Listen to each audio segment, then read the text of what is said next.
Hola, mi nombre es Fernanda Desiree Rosales Núñez.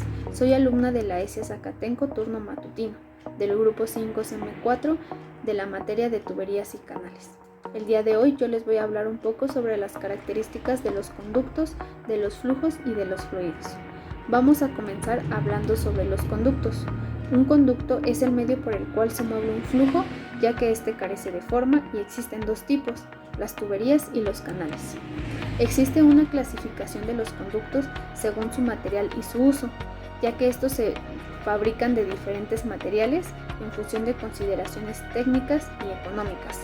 Por mencionar algunos ejemplos, tenemos las tuberías de concreto que se utilizan para transportar aguas residuales y pluviales. Las tuberías de acero se encargan de transportar agua, aceite y gas. El cobre se utiliza para tuberías de gas. Para los desagües se utilizan tuberías de PVC, de hierro fundido y de hormigón. Algunas características de los conductos son la longitud, el espesor, la sección y su diámetro. Ahora hablaremos sobre los fluidos. Un fluido es una sustancia incapaz de resistir fuerza o esfuerzos de corte sin deformarse por pequeño que sea este esfuerzo. Los gases y los líquidos pueden catalogarse como fluidos, ya que ninguno conserva su forma específica, pero existen diferencias entre ellos, ya que los gases todavía tienen menor atracción entre sus partículas, lo cual les permite ser comprimido, cosa que en los líquidos no puede hacerse. Los fluidos se clasifican en tres: los fluidos newtonianos, que son aquellos que se someten a las leyes de la mecánica simple, tal y como lo estableció Isaac Newton. Los superfluidos, también llamados fluidos perfectos, se caracterizan por carecer totalmente de viscosidad, y los fluidos no newtonianos son un tipo intermedio entre fluido y sólido, dependiendo de sus condiciones de temperatura y de tensión cortante.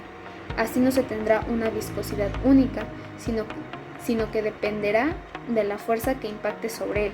Si se le somete a una fuerza repentina, reaccionará como un sólido, ofreciendo resistencia, mientras que si se le deja en reposo, fluirá como un líquido más o menos denso. Algunas de las propiedades de los fluidos son viscosidad, densidad, volumen, presión y capilaridad. Ahora hablaremos sobre los flujos y su clasificación. Un flujo indica el volumen o la cantidad de materia que se traslada sobre un intervalo de tiempo determinado. Y los flujos se clasifican de acuerdo a su velocidad. Y ahí tenemos el flujo laminar. Las partículas se mueven a lo largo de trayectorias uniformes en capas o en láminas. El flujo de transición es en donde las trayectorias de las partículas son ondulantes, y en el flujo turbulento las trayectorias son caóticas, presentándose torbellinos de diferentes tamaños. También se clasifican respecto al tiempo.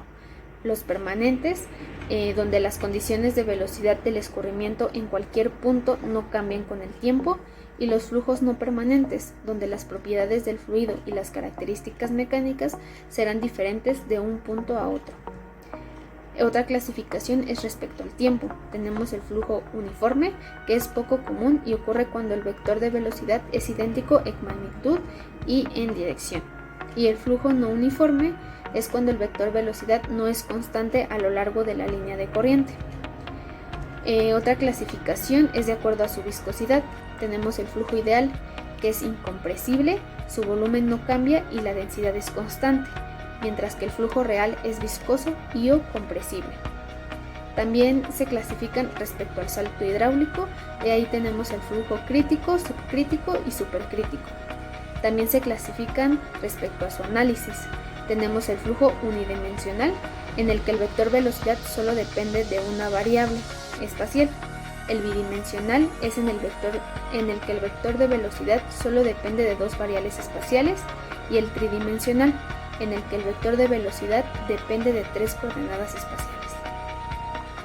Otra clasificación es de Laplace, donde tenemos el flujo rotacional.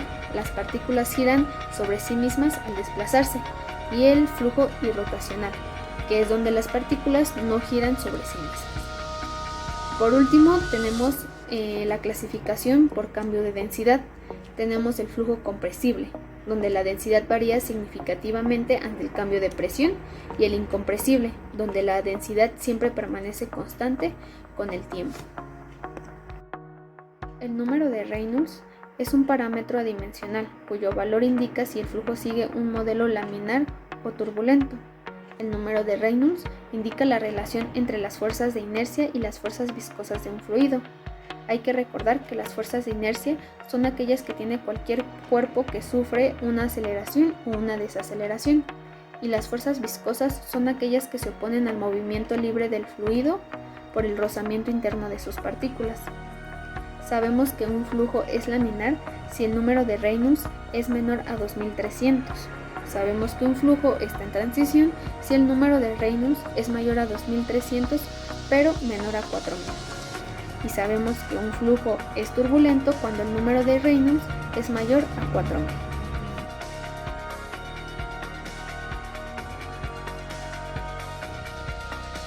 Materiales: botella con agua, tinta y una jeringa. El objetivo de este video es observar las características de un flujo laminar y turbulento, así como la transición de uno a otro. Lo que hice fue llenar la jeringa con tinta para posteriormente introducirla en la boquilla de la botella y después ejercer presión sobre la jeringa para simular los tipos de flujo.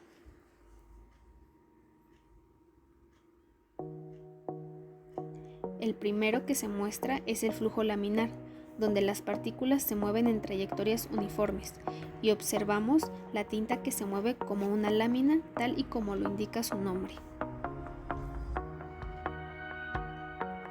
El flujo de transición presenta oscilaciones, sin embargo, la tinta no se difumina por completo. Mientras que en el flujo turbulento, las partículas se mueven aleatoriamente y se difuminan rápidamente en el agua. La mecánica de fluidos tiene un papel muy importante en la ingeniería civil, tanto en lo que son las obras hidráulicas, entre las que están los canales, las presas, los desagües y las tuberías. Su importancia para la ingeniería civil radica básicamente en el estudio de los fluidos en la naturaleza y que son de interés primario en la ingeniería civil.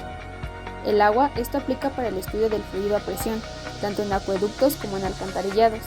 El tratamiento de agua es más labor de un ingeniero sanitario, la cual es una rama de la ingeniería civil.